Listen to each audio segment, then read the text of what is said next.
ஐயாருக்கு அரோகரா. இனிய காலை வணக்கம். செவ்வாய்க்கிழமை.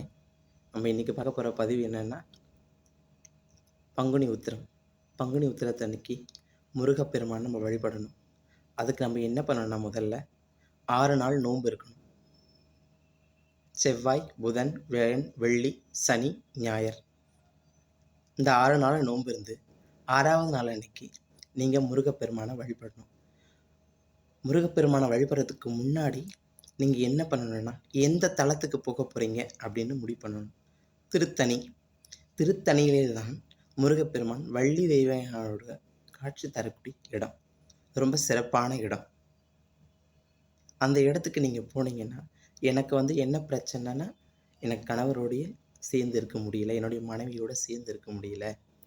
அடிக்கடிக்கு எங்களுக்குள்ள பிரச்சனைகள், சின்ன சின்ன பிரச்சனைகள் வந்துட்டே இருக்கு அப்படின்னு நினைச்சீங்கன்னா, நீங்க என்ன பண்ணணும்னா, அன்னைக்கு முருகப்பெருமான் திருத்தணி முருகப்பெருமானை வழிபடணும் அப்படின்னா, அன்னைக்கு பங்குனி உத்திரத்துக்கு அன்னைக்கு திருத்தணியில பள்ளி அறைன்னு ஒண்ணு இருக்கு.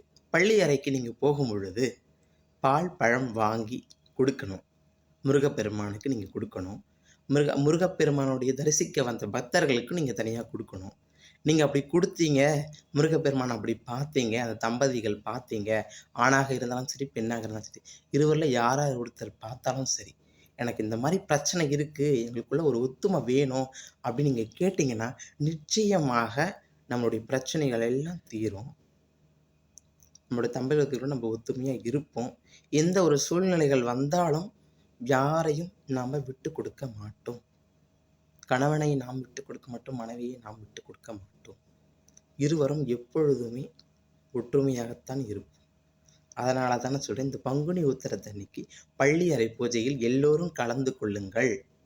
கணவன் மனைவி பிரச்சனை உள்ளவர்கள் அத்தனை பேரும் யாராக இருந்தாலும் நீங்கள் கலந்து கொண்டீர்கள் என்றால், பாலும் பழமும் அவர்களுக்கு வாங்கி கொடுத்து நைவேத்தியம் பண்ணீர்கள் என்றால், நிச்சயமாக உங்களுக்கு தம்பதிகளுக்குள் எந்த ஒரு பிரச்சனைகளும் வராது.